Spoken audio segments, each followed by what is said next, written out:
अस्सलाम वालेकुम स्टूडेंट्स, कैसे हैं आप सब लोग। उम्मीद है खैर वाफियत से होंगे। हम लोगों ने अभी तक जो है वो चैप्टर नंबर 5 जो है वो स्टार्ट किया हुआ है विजुअल बेसिक का। और उसमें हम क्या किसकी बात कर रहे हैं, हम एक टॉपिक जो है वो डिस्कस कर रहे हैं और वो आप लोगों के पास क्या है, सिलेक्शन और कंडीशन कंस्ट्रक्ट है। उसके अंदर आप लोगों ने देखा है जिसमें हम क्या करते हैं, स्टेटमेंट्स को एग्जीक्यूट करते हैं या फिर स्किप करते हैं on the basis of condition. आप लोगों ने देखा पहले लेक्चर के अंदर हमारे पास ये था कि अगर कंडीशन ट्रू होती है तो एक स्टेटमेंट एग्जीक्यूट होती है जो कि आपके पास इफ़ के साथ होती है, और उसके बाद अगर कंडीशन फॉल्स होती है तो हमारे पास क्या है, एल्स के साथ जो स्टेटमेंट है वो एग्जीक्यूट होती है। उसके बाद प्रीवियस लेक्चर में हमने एक बात डिस्कस की कि अगर आपके पास एक से ज़्यादा कंडीशंस है तो उनको आप कैसे एवेलुएट कर सकते हैं। और आप लोगों ने ये देखा है कि आपके पास जितनी भी कंडीशंस हो तो उनमें से एक कंडीशन ट्रू होती है, बाकी सारी कंडीशंस क्या होती हैं, आपके पास फॉल्स होती हैं। इन्हें हम कंडीशनल स्टेटमेंट्स भी कहते हैं, इन्हें हम डिसीजन कंस्ट्रक्ट भी कहते हैं, क्योंकि ये हेल्प कर रही हैं किसके अंदर है, डिसीजन जो है वो लेने के अंदर। इसके अंदर हम लोगों ने इफ़ की बात कर ली है, ठीक है। आज के लेक्चर में इंशाल्लाह ताला हम क्या करेंगे, आपके पास सिलेक्ट केस स्टेटमेंट की बात करेंगे। लेकिन प्रीवियस लेक्चर में हम बात कर चुके हैं, इफ़ देन एल्स की बात कर चुके हैं, इफ़ देन की बात कर चुके हैं, इफ़ देन एल्स की बात कर सके हैं, इफ़ देन एल्स इफ़ की बात कर सके हैं, जिसे हमने एक्सटेंडेड इफ़ का नाम दिया था। उसके बाद थोड़ा सा पॉइंट देख लेंगे थ्योरी के रेस्पेक्टिव से कि नेस्टेड इफ़ क्या होता है, ठीक है। इफ़ के अंदर हम लोगों ने क्या किया था कि आपके पास स्टेटमेंट या सेट ऑफ स्टेटमेंट्स को जो है वो एग्जीक्यूट किया था जब कंडीशन ट्रू हुई थी, और कंडीशन जब फॉल्स होगी तो आपके पास यानी कि आप लोगों के पास सिंपल ये आप कह सकते हैं कि अगर कंडीशन ट्रू होती है तो कोई एक काम परफॉर्म होता है। जैसे यहाँ पे आपके पास देखें ना, एक कंडीशन जो है वो आपके पास लगी हुई है जिसमें हमारे पास कोई भी टेक्स्ट कोई वैल्यू है, अगर वो कंडीशन आपके पास ट्रू हो रही है, ग्रेटर देन इक्वल टू 18 है, तो आपके पास मैसेज बॉक्स में क्या लिखा हुआ आएगा कि आप वोट के लिए एलिजिबल हैं।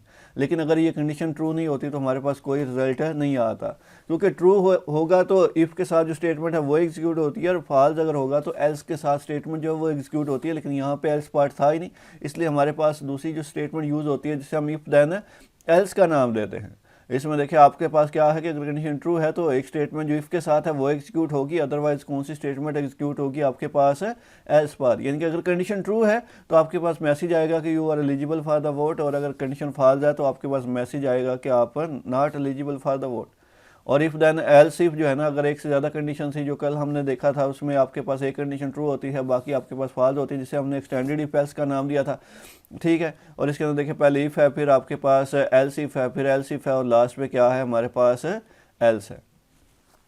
अब ये छोटी सी चीज़ आ जाती है, नेस्टेड इफ़ क्या होता है। नेस्टेड इफ़ कहते हैं इफ़ इनसाइड इफ़। अगर इफ़ के अंदर आप दूसरी इफ़ यूज़ करते हैं तो वो नेस्टेड इफ़ कहलाएगी, ठीक है। जैसे यहाँ पे देखें ना, आपके पास है, ये आपके पास एक आउटर इफ़ है और ये आपके पास एक इनर इफ़ है। तो ये जो अंदर वाली ये जो इतना हिस्सा है इसे हम क्या कहेंगे, इनर इफ़ का नाम देंगे, और ये जो पहली इफ़ है इसे हम क्या कहेंगे, आउटर इफ़ का नाम देंगे। और एक इफ़ के अंदर आप दूसरी इफ़ यूज़ करते हैं तो वो आपके पास क्या बन जाती है, नेस्टेड इफ़ बन जाती है। एक इफ़ के अंदर आपके पास इफ़ एल्स भी हो सकता है, ठीक है। एक इफ़ के अंदर आपके पास एक्सटेंडेड इफ़ एल्स भी हो सकता है। तो अगर इफ़ के अंदर दूसरी इफ़ है तो वो हमारे पास क्या कहलाएगी, एक्सटेंडेड इफ़ जो है वो कहलाती है। जैसे यहाँ पे देखें ना, आपके पास है, ये आपके पास एक कंडीशन लगाई गई है और उसके बाद उसके अंदर आपके पास एल्स, और फिर से क्या है, आपके पास एक कंडीशन और यूज़ कर ली गई है, तो वो क्या है, आपके पास एक्सटेंडेड इफ़, आपके पास नेस्टेड इफ़ है। सिर्फ आप सिंपली याद रखना है कि इफ़ के अंदर अगर दूसरी इफ़ यूज़ करेंगे तो वो क्या है, आपके पास नेस्टेड। अब ये सिलेक्ट केस स्टेटमेंट, ये भी मल्टीपल ब्रांचिंग स्टेटमेंट है, ये भी कंडीशनल स्टेटमेंट है।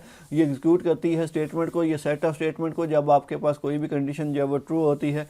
लेकिन याद रखिएगा आपके पास कहा जाता है कि ये उससे बेटर है, क्योंकि बेटर क्यों है, क्योंकि इफ एल्स में अगर 1000 कंडीशंस हैं ना तो 1000 की 1000 चेक होनी है, और उसमें से एक ट्रू होगी और बाकी सारी क्या होंगी, फॉल्स होंगी, ठीक है। तो ये आप लोगों के पास क्या है, नंबर ऑफ़ चेक्स जो है ना वो आपके पास क्या है, इफ एल्स के अंदर आपके पास नंबर ऑफ़ चेक्स जो है वो ज़्यादा होते हैं, लेकिन इसके अंदर नंबर ऑफ़ चेक्स इतने ज़्यादा नहीं होते। लेकिन याद रखिएगा ये जो इफ एल्स है ना, ये सिलेक्ट केस है, ये आपके पास दो किस्म की वैल्यूज़ के ऊपर काम करता है। एक आपके पास स्ट्रिंग वैल्यूज़ और एक इंटीजर वैल्यूज़। इसके अलावा फ्लोट वैल्यूज़ या दूसरी तीसरी वैल्यू पे ये काम नहीं करेगा।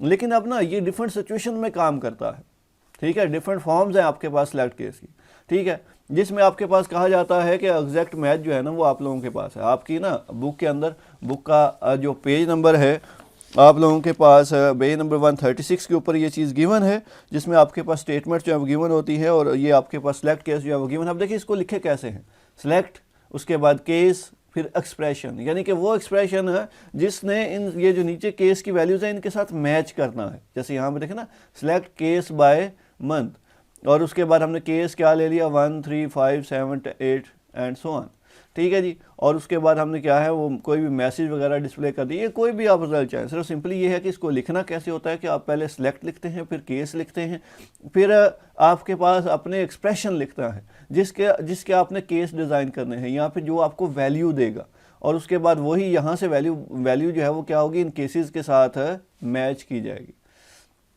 इसमें एक आपके पास जो है ना वो सिंपलेस्ट फॉर्म है जिसे एग्जैक्ट मैच का नाम दिया जाता है, एक आपके पास रिलेशनल टेस्ट है जिसमें आपके पास कंडीशन आ जाती है, एक आपके पास रेंज चेक है जिसमें रेंज ऑफ वैल्यूज़ आ जाती हैं 2 से 4, 4 से 6 से 10। तो ये आप लोगों के पास जो है ना वो मल्टीपल जो है ना वो आपके पास केस स्टेटमेंट। अब एक एक करके आपकी बुक में जो चीज़ें लिखी हैं वो देख लेते हैं, ठीक है, और एक एक प्रोग्राम जो है उनका स्टडी करते हैं, फिर आपको चीज़ों जो है मज़ीद क्लियर हो जाती हैं। और आप लोगों को पता है कि जब आपने प्रोग्राम बनाना होता है तो उसके लिए हम क्या करते हैं, अपना एक इंटरप्रेटर जो है वो यूज़ करते हैं जिसका नाम हमारे पास विजुअल बेसिक है, ठीक है, उसे ओपन कर लेते हैं, ठीक है जी। उसके बाद हमारे पास क्या है जो स्टैंडर्ड एक फॉर्म है वो क्रिएट कर लेते हैं और उसके बाद हम अपना काम जो है वो शुरू कर देते हैं। अब आपने क्या चीज़ें देखनी है, अब आपका बुक का पेज नंबर जो है वो 136 है, ठीक है, लेकिन इसके ऊपर हम जो एग्जांपल डिस्कस करने वाले हैं वो आप लोगों के पास एग्जांपल 138 पेज पे है 5.21, ठीक है जी। इसके ऊपर देखिए आपके पास क्या है, वो कह रहे हैं जी हमारे पास क्या है कि अगर एक बंदा जो है ना वो टाइप करता है, ठीक है, अगर वो टाइप करता है फॉर एग्जांपल ए तो एडवेंचर मूवीज़ का मैसेज आ जाना चाहिए, अगर वो टाइप करता है आप लोगों के पास सी तो कॉमेडी मूवीज़ का मैसेज आ जाना चाहिए। और ये हमने किसकी मदद से करना है कि हमने सबसे पहले ये जो करैक्टर्स है ना ACFHS ये हम इनपुट बॉक्स की मदद से यूज़र से ले लेते हैं और उसके बाद इसके केसेस डिज़ाइन कर लेते हैं, ठीक है। तो हम सिंपली ये काम क्या करते हैं कि एक बटन जो है वो यहाँ पे लगा लेते हैं और इस बटन को मैं नाम दे देता हूँ सेलेक्ट केस का, क्योंकि हमारे पास जो है ना वो यहाँ पे हम सेलेक्ट केस का ही इस्तेमाल करने वाले हैं, तो हम इसको सेलेक्ट केस कह देते हैं। फिर बटन के बैक एंड पे चले जाते हैं। यहाँ पे आप लोगों को पता है कि एक वेरिएबल क्रिएट करना है, क्योंकि हमें क्या है इसमें कोई ना कोई करैक्टर स्टोर करने होंगे ACFH और S, ठीक है। तो हम डिम इसको नाम दे देते हैं CH एज स्ट्रिंग, ठीक है। तो ये हमने एंटर कर दिए, यानी कि हमने एक वेरिएबल जो है वो क्रिएट कर लिया। अभी तक हमने क्या किया है, एक वेरिएबल जो है वो क्रिएट कर लिया। अब इसके बाद हम क्या करते हैं कि आपके पास इनपुट बॉक्स की मदद से वैल्यू इनपुट करवा लेते हैं। तो CH इज इक्वल टू और उसके बाद आप लोगों को पता है कि हम क्या लिखते हैं, आपके पास इनपुट बॉक्स, उसके बाद ये ये आपके ब्रैकेट, फिर आपके पास मैसेज आ जाता है जो आपने प्रॉम्प्ट करना है। तो हम प्रॉम्प्ट ये कर देते हैं कि enter category, enter movie category, ठीक है। कैटेगरी हम ये लिख देते हैं और कैटेगरी कोड कौन सा आपने एंटर करना है, कोड आपने A एंटर करना है, हम C एंटर करना है, आपने F एंटर करना है, H एंटर करना है, आप या फिर S एंटर कर सकते हैं, ठीक है। तो आपने ये जो कैटेगरीज है ना ये क्या कर देनी है, आपके पास एंटर कर देनी है। इनमें से कोई भी कैटेगरी जो है ना वो आप क्या करेंगे, इसमें से एंटर करेंगे। तो हमारे पास क्या है कि जब हमने इनमें से कोई भी कैटेगरी जो है वो एंटर करनी होती है, यानी कि आपने कोई भी कैटेगरी जो है ना वो एंटर करनी है, उसके बाद आप क्या करेंगे, आपको पता है कि टाइटल जो है ना वो लगाते हैं। तो हमारे पास टाइटल क्या है, सिलेक्ट केस ही है, ठीक है, क्योंकि हम केस स्टेटमेंट यूज़ कर रहे हैं ना इस दफ़ा, तो इसलिए हम क्या इसका टाइटल रख देते हैं, हम सिलेक्ट केस इसका टाइटल रख देते हैं, ठीक है जी। तो ये आपके पास हमने क्या कर दिया, क्रिएट कर लिए एक इनपुट स्टेटमेंट। उसके बाद आप लोगों को पता है कि आप लोगों ने क्या करना होता है कि यहाँ पे अब केस डिज़ाइन करने हैं, तो उसके लिए मैं क्या लिखूँगा, आपको मैंने जैसे कि दिखाया था कि हमारे पास क्या लिखा जाए, सिलेक्ट, फिर हम केस, और केस अब किसकी बेस पे काम करेंगे, CH की बेस पे काम करेंगे। तो हम यहाँ पे क्या लिखेंगे, सिलेक्ट केस, यानी कौन सा केस सिलेक्ट करो, किस में से सिलेक्ट करो, CH में से, ठीक है, यानी कि CH में जो वैल्यू पड़ी हुई है वो आगे केसेस के साथ मैच की जाए। तो हमारे पास केस क्या हो सकता है, जैसा कि आप लोगों को पता है केस आपके पास A हो सकता है। जब A है केस तो हम क्या कर सकते हैं यहाँ पे, ठीक है, आपके पास मैसेज बॉक्स की मदद से वैल्यू प्रिंट कर सकते हैं। और वो वैल्यू क्या हो सकती है, हमारे पास जो आपके पास यहाँ पे गिवन है कि आपने क्या है, you are selected adventure movies, ठीक है। ये कोई भी मैसेज जो उन्होंने दिया हुआ है वो आप यहाँ पे स्पेसिफाई कर सकते हैं। तो यहाँ पे हमने मैसेज जो दे दिया है, you have selected adventure movies. फिर आपके पास केस क्या हो सकता है, केस आपके पास सी हो सकता है, ठीक है जी। फिर आपके पास सेम ऐसे ही इसका भी मैसेज बॉक्स जो है वो आपने लिखना होगा, ठीक है। फिर डबल कोटेशन में आप देखें आपके पास सी है तो आपके पास your selection is comedy movie, you are selected comedy movies, you are selected comedy movies, ठीक है। हम लोगों ने ये एक और मैसेज जो है ना वो लिख लिया, ठीक है। इस तरह आपके पास जितने भी केसेस गिवन है, जैसे ए और सी मैंने लिख लिया है, आगे आप केस बनाएंगे, केस एफ बनाएंगे, फिर एच बनाएंगे, फिर एस बनाएंगे, लेकिन लास्ट पे जो है ना वो एल्स लगाएंगे, ठीक है। जैसे ही फेल्स में आपके पास लास्ट पे जो है ना वो एल्स लगाया जाता था ना, इसके अंदर भी लास्ट पे हम क्या लगाएंगे, एल्स लगाएंगे कि अगर आपके पास इनमें से कोई भी केस बंदा सिलेक्ट नहीं करता तो हमारे पास वो कौन सा केस चलेगा, एल्स केस चलेगा, केस, और उसके बाद हम उसे क्या नाम देंगे, एल्स केस का जो है वो नाम दे दिया जाता है। और उसके बाद इसका मैसेज जो है वो हम ये टाइप कर लेते हैं कि you have selected invalid category, ठीक है। क्या आपने क्या किया है, सिलेक्ट की है, you have selected invalid category, ठीक है। हमारे पास ये चीज़ है, तो ये आपके पास आ गया कि हमने केस डिज़ाइन किया। अब इस प्रोग्राम को क्या करते हैं, यहाँ पे रन करते हैं, तो देखें वो आपके पास क्या है, यहाँ पे छोटा सा एक एरर आ गया है, वो कह रहा है सिलेक्ट केस विदाउट एंड। इसका मतलब ये हुआ कि हमने सिलेक्ट केस तो लिखा है लेकिन उसको हमने सिलेक्ट को एंड नहीं किया। तो ये जो सिलेक्ट हमने यहाँ से स्टार्ट किया ना, इसकी हमने बाउंड्री यहाँ पे डिफाइन करनी है, तो हम यहाँ पे क्या कर देते हैं, यहाँ पे लिख देते हैं एंड, और क्या लिख देंगे, सिलेक्ट। क्या आपने क्या कर दिया है, सिलेक्ट को एंड कर दिया है, हाँ जी। अब देखें ये आपके पास रनिंग फॉर्म में आ गया है। अगर आपके पास ए आप एंटर करते हो तो यहाँ पे देखें वो क्या आ गया है, you have selected adventure movies.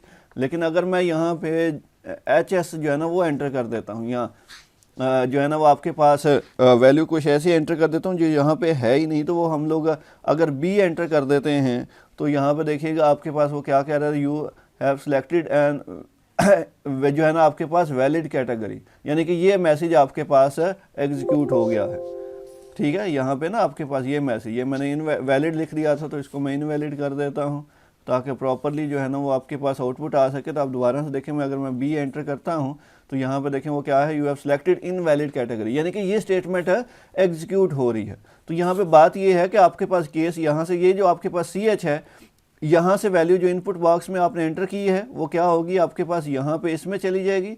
उसके बाद वो वैल्यू यहाँ से आपके सी एच को आपने यहाँ पे यूज़ किया है तो यहाँ से वैल्यू जो है वो इसके साथ मैच होगी, यानी सी एच की जो वैल्यू होगी वो आपके पास इसके साथ मैच होगी, इसके साथ मैच होगी। अगर इन दोनों में से किसी के साथ भी मैच हो रही है तो उसके साथ वाली स्टेटमेंट जो है एग्जीक्यूट हो जाएगी। और उसके बाद क्या होगा कि अगर इनमें से किसी के साथ भी वो मैच नहीं होती, यानी केस के साथ अगर वो मैच नहीं होती, तो वो कौन से केस पे चली जाएगी, केस एल्स पे चली जाएगी। तो आपके पास क्या है कि आपने ये आपके पास केस स्ट्रक्चर है जिसमें हमारे पास वैल्यूज जो है वो क्या हो रही थी, एग्जैक्ट मैच हो रही थी, जिसमें जो केस है वो आपके पास अगर ट्रू होता है तो वो आपके पास एग्जीक्यूट हो जाता है। अदरवाइज हम किसको एग्जीक्यूट कर देते हैं, आपके पास है केस एल्स को एग्जीक्यूट कर देते हैं अगर केस के साथ वैल्यू मैच नहीं होती। तो ये इस तरह से आप लोगों ने डिज़ाइन करना है, यहाँ पे सिलेक्ट और उसके बाद केस और उसके बाद वो वेरिएबल जिसके अंदर आपने वैल्यू रखी हुई है जिसको केसेस के साथ मैच करना है। और ये जो वेरिएबल हमने बनाया है, मैंने पहले भी कहा है कि ये वेरिएबल आपके पास स्ट्रिंग टाइप का हो सकता है या इंटीजर टाइप का हो सकता है, इसके अलावा किसी तीसरी टाइप का नहीं होगा। अब हम second form of select case की अगर हम बात करें तो इसके अंदर आपके पास क्या है कि सिलेक्ट स्ट्रक्चर जो केस स्ट्रक्चर जो है वो इस्तेमाल किया जाएगा, लेकिन इसमें हम क्या करेंगे, रेंज ऑफ वैल्यूज़, ठीक है, उसके साथ जो है वो केस को मैच किया जाएगा, ठीक है। रेंज ऑफ वैल्यूज़ के साथ क्या किया जाएगा, हमारे पास जो वैल्यूज़ हैं उनके साथ उसे मैच किया जाएगा। तो हम यहाँ पे क्या कर लेते हैं, सिंपली जो है ना वो एक इंटीजर टाइप का वेरिएबल जो है वो ले लेते हैं और उसके बाद रेंज कैसे बनाई जाती हैं वो हम इसके अंदर जो है वो थोड़ा सा स्पेसिफाई कर लेते हैं। तो यहाँ पे हम क्या कर देते हैं, यहाँ पे जैसे वो कह रहे हैं कि क्वेश्चन ये है कि अगर आपके पास रेंज जो है वो 1 से 39 तक है तो आपके पास F है रिज़ल्ट, अगर 40 से 60 है तो C है, अगर 61 से 80 है तो B है, 81 से 100 है तो A है। तो इसी को ही हम यहाँ पे लेके चलने वाले हैं। तो हम यहाँ पे इसको मैं नाम दे देता हूँ, ये आपके पास कोई इंटीजर टाइप का वेरिएबल होगा तो इसको हम रेंज RAN कह देते हैं और एज इंटीजर कह देते हैं, ठीक है जी। ये आपके पास क्या आ गई इंटीजर टाइप की वैल्यूज़। और यहाँ पे अब हम क्या करने वाले हैं, ये जो मैसेज बॉक्स है इसके अंदर हम क्या स्पेसिफाई करने वाले हैं, इसके अंदर आपके पास क्या होगा, जो आपके पास क्वेश्चन में पूछा गया है वही आप रेंज के तौर पे जो है वो देंगे। और यहाँ पे आपके पास देखें इनपुट क्या लेने हैं, मार्क्स लेने हैं और डिटरमाइन करने हैं ग्रेड। तो हमारे पास क्या होंगे, हम कहेंगे इनपुट मार्क्स, ठीक है। और उसके बाद यहाँ पे केस हम क्या दे देते हैं, यहाँ पे मार्क्स हम इसे क्या देते हैं, या फिर ग्रेड जो है ना, क्या ग्रेड आप इसे नाम दे दें, ठीक है जी। उसके बाद सिलेक्ट केस जो है ना, इसके अंदर आपने देखें वेरिएबल का नाम RN रखा है, तो आप RN यहाँ पे भी दे देंगे और इधर भी आप क्या लिख देंगे, RAN, ये स्पेसिफाई कर देंगे। अब यहाँ पे आपके पास केस सेम वही बनेगा, सिलेक्ट केस, और केस कौन होने, RN हो चाहिए, लेकिन आपके पास देखिए केस जो डिज़ाइन करेंगे ना आप, इंटीजर टाइप यानी कि स्ट्रिंग टाइप का केस डिज़ाइन नहीं होगा, बल्कि हम क्या लिखेंगे, केस आपके पास 1 2, आपके पास पहली जो सिचुएशन है उसमें क्या है 39 है। तो हमारे पास जो ग्रेड है मैसेज बॉक्स में क्या आना चाहिए आपके पास, यहाँ पे हमारे पास क्या आ जाएगा, A ग्रेड, ठीक है। सॉरी, यहाँ पे आपके पास इन लोगों ने जिस तरह से लिया हुआ है हम वही यूज़ करेंगे। तो हमारे पास क्या है F ग्रेड।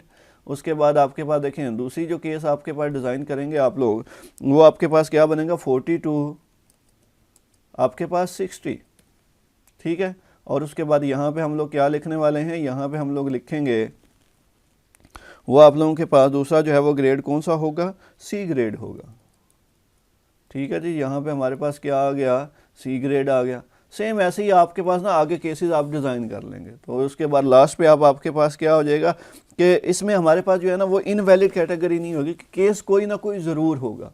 तो आपके पास केस 1 भी हो सकता है, यानी केस 1 to 39 भी, 40 भी, ठीक है। तो इसके अंदर आपके पास क्या है, कोई ऐसी सिचुएशन नहीं है जो कि बंदे ने अगर नहीं भी एंटर की, तो ग्रेड हमेशा कैलकुलेट होता ही होता है जितनी भी वैल्यूज़ हों। तो ये नहीं आता कि इनवैलिड ग्रेड, आपके पास ग्रेड आता ही आता है अगर वैल्यूज़ कम है या फिर वैल्यूज़ ज़्यादा हैं, ठीक है। तो हमारे पास ये आपके पास आ गई, इसको कहते हैं अब रेंज या वैल्यूज़ के ऊपर भी आपके पास जो है ना केस स्टेटमेंट जो है वो आपका काम कर सकता है। हम इसे रन करते हैं, रन करने के बाद यहाँ पे मैं आप जो है ना वो एंटर कर देता हूँ। फॉर एग्जांपल मैं इसे 55 जो है वो एंटर कर देता हूँ, तो आपके पास क्या होगा, देखें वो क्या आ गया है, G ग्रेड आपके, C ग्रेड आपके पास आ गया है। तो यहाँ पे सिंपली बात ये है कि आपके पास यहाँ पे ज़रा गौर करें किस तरह से ये काम कर रहा है, ठीक है। यहाँ पे आपके पास इसको रन किया है तो ये इनपुट मार्क्स का ऑप्शन आ गया। मैंने यहाँ पे फॉर एग्जांपल 45 जो है वो एंटर कर दिया है, तो आपके पास क्या हुआ, यहाँ पे C ग्रेड आ गया, यानी कि आपके पास पहला केस जो है वो स्किप हुआ है, दूसरा केस क्या हो गया हमारे पास है, एग्जीक्यूट हो गया। तो ये आपके पास रेंज ऑफ वैल्यूज़ के ऊपर भी ये जो सिलेक्ट स्ट्रक्चर है ये क्या कर सकता है, आप लोगों के पास है काम कर सकता है। सेम ऐसे ही इसकी जो थर्ड फॉर्म है वो आप लोगों के पास क्या है, लिस्ट ऑफ वैल्यूज़ के ऊपर भी काम करती है। लिस्ट ऑफ वैल्यूज़ आपके पास वही हैं कि अगर आपके पास कोई करैक्टर्स वगैरह गिवन है, ठीक है, आपके पास जैसे वो वावल वाला क्वेश्चन हमने किया था कि AEIOU, तो ये अगर एक लिस्ट मेंटेन कर दी जाए आपके पास केस के अंदर, और उसके बाद आप ये बताएं कि वो वावल है या नहीं है, तो वो भी आप इसकी मदद से जो है वो परफॉर्म कर सकते हैं। जैसे यहाँ पे हम लोग क्या कर लेते हैं, इसको मैं नाम यही रहने देता हूँ और इसको मैं क्या कह देता हूँ, आपके पास स्ट्रिंग कह देते हैं, ठीक है। तो ये हमारे पास क्या आ गया, स्ट्रिंग ऑफ वैल्यूज़। तो यहाँ पे आपके पास क्या आ जाएगा, एंटर। अब यहाँ पे हमारे पास क्या है कि हम लोगों ने एंटर क्या करवाना है, हम लोगों ने यहाँ पे सिंपली जो है ना वो एंटर करैक्टर करना है, एंटर करैक्टर, ठीक है। और यहाँ पे हमारे पास ये वावल के रेलिवेंट प्रोग्राम है, तो इसे मैं वावल इसकी हेडिंग दे देता हूँ, ठीक है। और उसके बाद यहाँ पे आप देखें केस तो वही RAN वाले, क्योंकि वेरिएबल का नाम मैंने सेम रखा है। तो सिलेक्ट केस, और यहाँ पे केस जो है ना इसके साथ जो है ना लिस्ट ऑफ वैल्यूज़ आ जाएंगी। लिस्ट ऑफ वैल्यूज़ कैसे आ जाएंगी, यहाँ पे केस के बाद आप देखें वो केसेस क्या हो सकते हैं, आपके पास केस कैपिटल A हो सकता है, केस स्मॉल a हो सकता है, केस आपके पास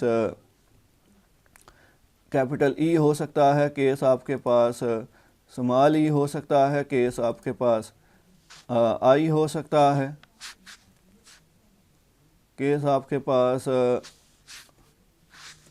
स्मॉल I हो सकता है। इस तरह से आपके पास सारे के सारे केसेस जो है ना यहाँ पे हो सकते हैं। और उसके बाद अगर ये इनमें से कोई एक केस भी ट्रू होता है तो हमारे पास हम ये कहते हैं जी करैक्टर इज़ वावल, और अगर केस ट्रू नहीं होता तो हम क्या कहते हैं। अब देखिए यहाँ पे केस आ गया, और केस के बाद अब आपके पास दो पॉसिबिलिटीज़ है ना, कि अगर केस ट्रू है तो कोई एक काम होगा, और केस अगर ट्रू नहीं है तो इसका मतलब है हमारे पास जो केस बनेगा वो क्या बनेगा, केस एल्स बनेगा, ठीक है। जैसे इफ और एल्स होता है ना, सेम ऐसे केस और केस एल्स, कि अगर आपके पास इनमें से कोई करैक्टर है तो वो वावल है, और अगर कोई करैक्टर नहीं है तो वो कॉन्सोनेंट है, तो हम क्या कहते हैं, करैक्टर इज कॉन्सोनेंट।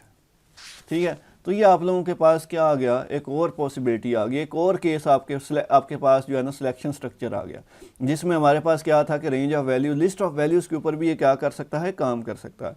जैसे यहाँ पे मैं अब क्या एंटर करता हूँ, ए अगर एंटर करता हूँ तो हमारे पास वो क्या कह रहा है, करैक्टर इज वावल। तो ये आप लोगों के पास पीछे जो हमने देखा उसमें आपके पास रेंज ऑफ वैल्यूज़ थी, इसमें आपके पास लिस्ट ऑफ वैल्यूज़ हैं। सेम ऐसे ही जो फोर्थ केस स्टेटमेंट है वो आपका कंडीशन के ऊपर भी काम करता है। ठीक है, कंडीशन के ऊपर कैसे काम करेगा, सिंपली आप लोगों के पास क्या है कि कोई भी कंडीशन है, ठीक है, वो आपने डिज़ाइन करनी है। ठीक है जी, और कंडीशन के रिजल्ट में वो अगर आपके पास स्टेटमेंट्स कोई एग्जीक्यूट करके आपको दे रहा है तो उसे हम क्या कहेंगे, ये आपके पास fourth form of select case structure है। और 5.25 जो एग्जांपल है ये आप लोगों ने खुद से जो है वो करनी है।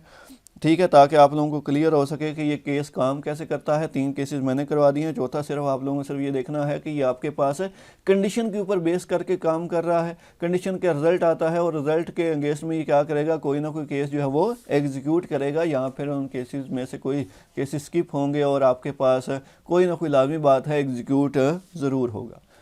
ठीक है, तो ये आप लोगों के पास एक और जो है ना वो एग्जाम्पल है जिसका नाम क्या है, हमारे पास है ये जो केस है ये आपके पास आ जाती है। तो हमारे पास फोर्थ 4 किस्म के हमने केस पढ़े, जिसके अंदर आपको मैंने यहाँ पे भी स्पेसिफाई किया है कि आपके पास कोई भी केस हो सकता है जो आप लोगों के पास रेंज चेक कर रहा होता है, जैसे 2 से 4 ये हमने केस डिस्कस किया। सेम ऐसे ही हमारे पास जो केस हमने डिस्कस किया ये आप लोगों को मैंने करने का है जिसमें कोई रिलेशनल टेस्ट होता है। ठीक है, लेकिन यहाँ पे देखें आपके पास सिलेक्ट केस मार्क्स, यानी कि ये वो आपके पास है जिसके अंदर वेरिएबल है, जिसके अंदर वैल्यू पड़ी हुई है, और उसके बाद केस इज़। ठीक है, ये हमारे पास इस तरह से use, case is less than 50, यानी कि अगर इस कंडीशन को चेक किया जाए कि अगर केस जो है वो लेस देन 50 है तो आपके पास ये लाइन एग्जीक्यूट होगी, अगर केस जो है वो आपके पास लेस देन 60 है तो ये लाइन एग्जीक्यूट होगी। तो ये आपके पास जो फोर्थ फॉर्म है ना, ये आप लोगों के पास वो स्ट्रक्चर जो है वो अवेलेबल है। लास्ट चीज़ रहेगी वो है go to statement. Go to statement basically यहाँ पे देखें ना हम क्या कर रहे हैं, कंडीशन आती है या केस आता है, ठीक है, उसके बाद हमारे पास कोई स्टेटमेंट एग्जीक्यूट होती है या कुछ स्किप होती है, जंप ही करते हैं ना एक जगह से दूसरी जगह। ठीक है, जैसे हमारे पास ये एग्जांपल थी ना, इसके अंदर अगर ये केस इनमें से कोई आ जाता है तो हमारे पास क्या होता है, अगर ये केस आ जाता है, इनमें से कोई भी वैल्यू आ जाती है तो ये लाइन एग्जीक्यूट होती है। लेकिन अगर ये इनमें से कोई भी केस या करैक्टर नहीं आता तो हमारे पास क्या होगा, फिर ये लाइन स्किप होगी और यहाँ से हम जंप करेंगे, इस हिस्से पे आ जाएंगे। तो ये आप लोगों के पास कंडीशन है और कंडीशन के रिजल्ट में आपके पास कोई चीज़ स्किप हो रही है या फिर एग्जीक्यूट हो रही है। लेकिन अगर कंडीशन के बगैर आप जंप करते हैं एक जगह से दूसरी जगह, उसके लिए हम किसका इस्तेमाल करेंगे, गो टू स्टेटमेंट का इस्तेमाल करेंगे। और ये बुक का 143 पेज है, उसके ऊपर ये चीज़ जो है वो आपके पास डिज़ाइन की गई है, जिसकी मदद से आप क्या कर सकते हैं, जंप कर सकते हैं एक जगह से दूसरी जगह। जैसे यहाँ पे इन लोगों ने यही एग्जांपल जो है वो हम लोग डिस्कस कर लेते हैं ताकि आप लोगों को चीज़ें जो है वो थोड़ा सा आइडिया हो जाए। ठीक है जी, अब यहाँ पे हमारे पास क्या है कि हमारे पास कोई एक इंटीजर टाइप का वेरिएबल जो है ना वो हम क्या करते हैं, आपके पास यहाँ पे क्रिएट कर लेते हैं। ठीक है जी, अब ये इंटीजर टाइप का वेरिएबल हमारे पास आ गया, ठीक है, जिसे इन्होंने नाम दिया हुआ है। अब इसको तो पहले डिज़ाइन कर लेते हैं। ये एक स्टार्ट पॉइंट है, यानी कि ये समझ लें कि हमने एक वैल्यू सेट कर ली है। वही होगी ना सीडी वाली बात होगी कि जिसके अंदर सीडी जैसे ही मिलती है तो हम जहाँ पे सीडी वहाँ तक लेके जा रही है वहाँ तक पहुँच जाएंगे। तो ये समझ लो कि आपके पास एक सिरा हमने सेट कर दिया, स्टार्ट। ठीक है, उसके बाद हमारे पास क्या है कि हम लोग यूज़र से एक इनपुट जो है वो ले लेते हैं और उसको एन में स्टोर कर लेते हैं। तो यहाँ पे हम क्या यूज़ करते हैं, इनपुट बॉक्स। और इनपुट बॉक्स आप लोगों को पता है कि जब आपके पास यहाँ पे क्रिएट किया जाता है तो आपके पास इसके अंदर कोई ना कोई वैल्यू प्रॉम्प्ट ज़रूर करनी होती है। तो हम यहाँ पे प्रॉम्प्ट यही कर लेते हैं, एंटर नंबर। ठीक है, और ये हम प्रोग्राम जो डिज़ाइन कर रहे हैं ये आपके पास गो टू का है, तो इसको मैं टाइटल भी क्या दे देता हूँ, गो टू ही टाइटल दे देते हैं। और उसके बाद इसकी जो डिफ़ॉल्ट वैल्यू है वो क्या स्टोर कर लेते हैं, वो 0 ही स्टोर करते हैं। इसके बाद इसे क्लोज़ कर देते हैं। अब ये आपके पास इनपुट बॉक्स आपने क्रिएट कर लिया। अगर आप आपके पास देखें यहाँ पे कंडीशन लगाते हैं, हम कंडीशन ये लगाते हैं कि अगर आपके पास n जो है वो क्या है, लेस देन 1 है, ठीक है, तो फिर क्या हो, देन गो टू कहाँ पे चलें, स्टार्ट पे चले जाएं। ठीक है, यानी कि आपके पास अगर n लेस देन 1 है तो फिर हम क्या करें, स्टार्ट पे चले जाएं। ठीक है जी, और उसके बाद आपके पास जो वैल्यू है वो आपकी क्या हो जाए, यानी कि हम यहाँ से वापस कहाँ पे चले जाएं, स्टार्ट पे चले जाएं। अदरवाइज़ क्या होगी, आपकी वैल्यू प्रिंट हो और प्रिंट क्या हो, हमारे पास जो वैल्यू आपने एंटर की हुई है। ठीक है, हम यहाँ पे लिख देते हैं यू हैव एंटर्ड वैल्यू, ठीक है, और उसके बाद यू हैव एंटर्ड वैल्यू आ गई। आपके डबल कोटेशन क्लोज करें, और आपको पता है कि जब स्ट्रिंग और नंबर वेरिएबल को जोड़ना होता है तो हम एड्रेस ऑपरेटर का इस्तेमाल करते हैं। ठीक है, फिर दोबारा से एक प्रिंट एफ स्टेटमेंट और लगा लेते हैं, और यहाँ पे हम एक मैसेज दे देते हैं चैप्टर 5 बाय बाय। ठीक है जी, तो ये हम लोगों ने क्या कर दिया, एक मैसेज जो है वो स्पेसिफाई कर दिया। उसके बाद पता है कि आपके पास जो इफ़ होती है उसे क्या करना होता है, एंड भी करना होता है। ठीक है, हम यहाँ पे क्या लिख देते हैं, एंड इफ़, और उसके बाद ये सिलेक्ट की लाइन थी तो इसे हम यहाँ से रिमूव कर देते हैं क्योंकि अब हमें ये रिक्वायर्ड नहीं है। अब इसके रन करते हैं। ठीक है, अब वो कह रहा है कि आपने इफ़ को एंड किया है विदाउट एंड इफ़ जो है वो आपके पास इसको एंड किया गया है। ठीक है जी, तो आपने क्या करना है, इसको थोड़ा सा ठीक तरह से स्पेसिफाई कर लेना है। ठीक है, यहाँ पे देखें वो हमारे पास जो एरर जनरेट कर रहा है ना, वो कुछ इस तरह से एरर जनरेट कर रहा है। वो ये कह रहा है कि आपने ज़रा गौर कर लें कि आपके पास जब आप परफॉर्म कर रहे होंगे तो यही चीज़ें आपके पास भी आएंगी, लेकिन उसके लिए आपको इसको पढ़ना ज़रूरी है कि and if without block if, के एंड को इफ़ किया गया है विदाउट ब्लॉक इफ़ के साथ जो है ना इसको क्या करें, आप क्या करें, एंड करें जी। ठीक है, यहाँ वो कह रहे हैं जी and if without block if, कि आपने इफ़ को एंड तो किया है लेकिन उसको एक जो है ना ब्लॉक जो है उसकी फॉर्म में एंड नहीं किया, तो हमें क्या करना पड़ेगा, इसे एक ब्लॉक की फॉर्म में जो है ना वो क्या करना पड़ेगा, आपके पास एंड करना पड़ेगा। अब यहाँ पे आप लोगों के पास सिर्फ एक बात यहाँ पे बताने वाली है, दिखाने वाली है, वो यही है कि आप लोग क्या करेंगे, किस तरह से इसे क्या करते हैं, आपके पास एग्जीक्यूट किया जाता है। तो हम क्या करते हैं, पहले इसको एक दफ़ा रन कर लेते हैं, फिर हम उसकी तरफ चले जाएंगे। अब यहाँ पे अगर मैं -1 एंटर करता हूँ, ठीक है, -1 एंटर करते हैं तो देखें आपके पास दोबारा से हम क्या कर गए, उसी वैल्यू पे आ गए। हमारे पास वो दोबारा से हमें प्रॉम्प्ट कर रहा है कि भाई 1 एंटर करें, दोबारा से वैल्यू एंटर करें। मैं -30 एंटर कर देता हूँ, फिर से वो हमें प्रॉम्प्ट करेगा कि भाई आप दोबारा से वैल्यू एंटर करें। ठीक है, अब यहाँ पे बात सिर्फ एक समझानी कुछ ये है कि आप लोग अगर इस चीज़ को थोड़ा देख लें, थोड़ा सा अंदाज़ा अगर आप लोगों को हो जाए, वो कुछ ये है कि आपके पास यहाँ पे देखें, जैसे मैं इसको रन करता हूँ, मैं यहाँ पे -6 जो है वो एंटर करता हूँ, तो जब -6 एंटर करूँगा तो n <1 होगा, तो हम यहाँ से वापस स्टार्ट पे चले जाएंगे तो ये लाइन फिर से एग्जीक्यूट होगी। ठीक है, लेकिन अगर मैं एंटर कर देता हूँ आप लोगों के पास 34, तो आपके पास देखिएगा ये जो नीचे वाली लाइन्स हैं ये एग्जीक्यूट होंगी, हम वापस स्टार्ट पे नहीं जाएंगे। तो यहाँ पे देखिए आपके पास क्या आ गया है, यू हैव एंटर्ड वैल्यू 34 और चैप्टर 5 बाय बाय, तो नीचे वाली लाइन एग्जीक्यूट हो जाती है। यानी कि अगर ये कंडीशन ट्रू है तो यहाँ से हम वापस कहाँ पे जाएंगे, इस पॉइंट पे। देखिए हम जंप तो कर रहे हैं लेकिन हमारे पास यहाँ पे कोई कंडीशन नहीं है। तो यही आप लोगों के पास चैप्टर नंबर 5 था, उसकी आपके पास प्रोग्राम थे, उसकी स्टेटमेंट थी, एग्जाम्पल थी। ठीक है, इसे ध्यान से समझे, अंडरस्टैंड करें। ठीक है जी, अल्लाह हाफिज़।